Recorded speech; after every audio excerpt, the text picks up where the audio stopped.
Saya kenal seorang rekan yang tinggal di California di Amerika Serikat. Dulu dia bekerja di kasino selama bertahun-tahun. Pada waktu COVID, kasinonya tutup. Dia juga bingung bagaimana saya bisa melanjutkan kehidupan. Dan pada masa itu, kemudian dia mulai mencari khotbah pendeta di YouTube karena dia masih galau. Apakah orang Kristen boleh divaksin atau tidak? Karena waktu itu kan ada rumor kalau ada vaksin lalu kemudian nanti kita terima jadi antikris dan sebagainya. Lalu waktu dia search YouTube, dia masukkan kata kunci tentang Kristen, vaksin dan sebagainya. Ketemu YouTube saya, saudara. Karena saya pernah khotbah, bolehkah orang Kristen divaksin COVID-19? Dia dengar, dia merasa make sense, Alkitabiah.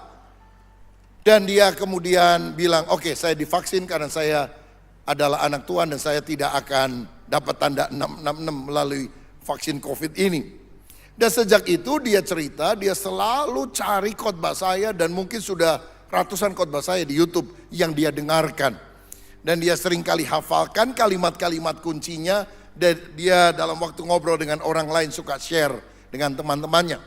Pada waktu dia pulang ke Indonesia untuk beberapa minggu, dia beribadah di gereja kita di Jakarta. Dan dia juga datang ke Bandung beribadah di tempat ini, saudara-saudara. Jadi kita mulai saling mengenal satu dengan yang lain. Hatinya rindu bertumbuh secara rohani. Setelah COVID mulai melandai, dia tidak mau lagi balik di kasino. Walaupun dia bilang saya dapat uang banyak di sana. Dia cari pekerjaan lain yang bisa menghidupi dia sampai hari ini. Dan dia ikut pemuridan, dia ikut komsel online, dia ikut doa pagi setiap hari dari gereja kita. Padahal dia di Amerika Serikat. Lewat apa? Lewat online, lewat YouTube. Every day. Ikut pemuridan, ikut komsel, ikut doa pagi. Bahkan orang Bandung juga banyak yang tidak melakukan hal itu. Dan saya melihat karena ada kerinduan rohani, pertumbuhan rohani. Dari seorang yang terbiasa dengan dunia malam di kasino dan sebagainya. Sekarang menjadi seorang anak Tuhan. Dan saya melihat dan saya syukuri karena hubungannya dengan istri. Hubungannya dengan anak-anak menjadi jauh lebih harmonis. Dia dulu bisa cerita keselnya sama family tertentu. Waduh, agak emosi lah tiap kali ngomong orang-orang tertentu. Tapi saya lihat kemarin terakhir dia bilang, saya sudah mengampuni saudara saya. Dan saya ajak dia ke gereja. Dia datang waktu saya khotbah, saudara. Saya melihat ada perubahan yang aktif, yang luar biasa. Dia punya saudara sepupu tinggal di Australia. Dan tahun yang lalu dia kebetulan ada holiday pergi dari Amerika ke Australia. Dia ketemu saudara sepupunya mau cerai sama suaminya. Dia cerita tentang Injil Yesus. Dia kutip cuplik kata-kata saya dalam khotbah dan sebagainya. Sampai saudaranya juga pikir ini, kamu kok jadi bisa pinter ngomong rohani, dulu gak pernah seperti ini.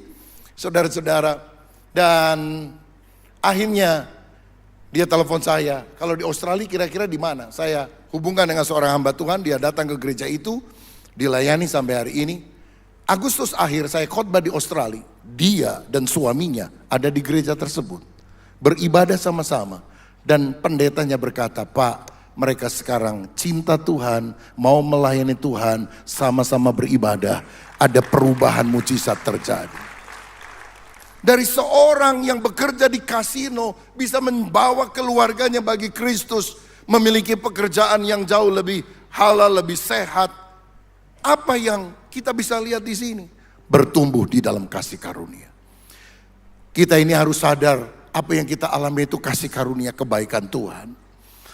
Kalau bukan Tuhan yang kasih anugerah kepada kita, nggak mungkin kita ada seperti sekarang kita ada ini. Dan apa yang kita harus lakukan adalah untuk membalas kasih Tuhan di dalam kehidupan. Itu ciri pertama dari orang Kristen yang imannya bertumbuh dalam kasih karunia. Yang kedua,